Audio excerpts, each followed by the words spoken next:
एक, आखिर क्यों हम जैसा बनना चाहते हैं वो ना बनकर कुछ और बन जाते हैं। जीवन में हर व्यक्ति सफल बनना चाहता है, लेकिन सफल बनने के लिए आपको अच्छे विचारों को अपनाने की जरूरत है।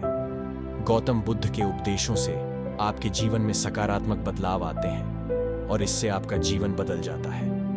यही कारण है कि बुद्ध के विचारों को सुखी जीवन का सूत्र कहा जाता है। सफल बनने के लिए हर व्यक्ति का अपना एक लक्ष्य पहले से ही निर्धारित होता है और वह उसी के अनुरूप काम करता है। लेकिन कई बार ऐसा होता है कि आप जो बनना चाहते हैं वैसा नहीं बन पाते हैं। कुछ लोग इसे लेकर यह मान लेते हैं कि शायद उनकी किस्मत में ही यही लिखा होगा, तो वहीं कुछ लोग अपनी किस्मत को खराब कहने लगते हैं और कुछ लोग यह मानकर संतुष्ट हो जाते हैं कि शायद वह इसे डिजर्व ही नहीं करते थे। लेकिन इसका असली कारण कुछ और ही होता है। गौतम बुद्ध की इस कहानी से जानते हैं इसका कारण। एक बार गौतम बुद्ध को एक सभा में उपदेश देना था।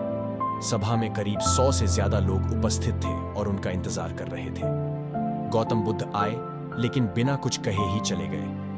बुद्ध का ऐसा व्यवहार देख सभी हैरान रह गए, लेकिन किसी ने उनसे कुछ कहा नहीं। अगले दिन फिर से सभा का आयोजन हुआ, लेकिन आज सभा में उपस्थित लोगों की संख्या घटकर 80 हो गई। आज भी बुद्ध ने ऐसा ही किया।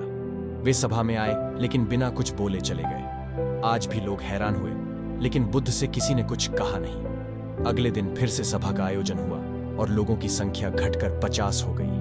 बुद्ध फिर से सभा में आए और बिना कुछ बोले ही चले गए। आज भी बुद्ध से किसी ने कोई प्रश्न नहीं किया। अगले दिन फिर से सभा का आयोजन हुआ और इस बार लोगों की संख्या केवल 30 थी। आज भी बुद्ध बिना कुछ बोले मुस्कुराकर चले गए। आप कहानी को पढ़ते हुए इरिटेट हो गए होंगे और सोच रहे होंगे कि आखिर बुद्ध को कुछ बोलना नहीं तो बार बार सभा का आयोजन क्यों हो रहा है। ठीक इसी तरह सभा में मौजूद लोगों को भी गुस्सा आ रहा था, लेकिन इसका जवाब जानने के लिए आपको धैर्य रखना होगा। अगले दिन फिर से सभा का आयोजन और आज सभा में केवल 15 लोग ही उपस्थित रहे। लेकिन आज गौतम बुद्ध ने अपना स्थान ग्रहण कर लिया और उपदेश देने के लिए बैठ गए। बुद्ध ने जिन 15 लोगों को उपदेश दिए वे उनके भिक्षु बन गए और इन लोगों ने आगे चलकर बुद्ध के ज्ञान को अलग अलग दिशाओं में फैलाया। एक बार इन लोगों ने बुद्ध से प्रश्न किया कि सभा का आयोजन होने के बावजूद भी आप क्यों कई दिनों तक बिना बोले ही चले जाते थे। बुद्ध ने उत्तर दिया, मैं उन लोगों को खोज में था जो लायक हो। सभा के पहले दिन 100 से भी ज्यादा लोग थे, लेकिन उनमें से ज्यादातर लोगों को मेरे उपदेश से कुछ मतलब नहीं था। इसके बाद जो लोग अगले दिन आए उन्हें भी मेरे उपदेश से कोई मतलब नहीं था। वो तो केवल इसलिए आए थे क्योंकि वो देखना चाहते थे कि आखिर सभा में होता क्या है। लेकिन मुझे ऐसे लोगों की तलाश थी जो मेरे ज्ञान को जन जन तक पहुंचाए।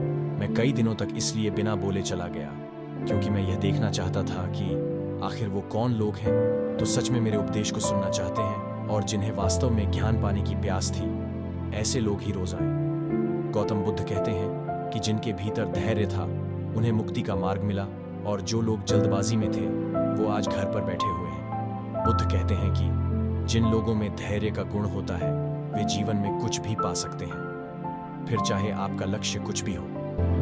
बिना धैर्य के कोई भी सफलता के लक्ष्य तक नहीं पहुंच सकता। धैर्य को कैसे बढ़ाएं? आज भागदौड़ भरी जिंदगी में लोगों में धैर्य नहीं है। सभी में जल्दबाजी और शीघ्र अतिशीघ्र किसी कार्य को करने की होड़ मची है। लेकिन गौतम बुद्ध बताते हैं कि अपने भीतर धैर्य को कैसे बढ़ाएं। बुद्ध कहते हैं कि निरंतर अभ्यास से हम अपने भीतर के धैर्य को बढ़ा सकते हैं। यानी आप जो भी बनना चाहते हैं उसके लिए धैर्य की आवश्यकता है।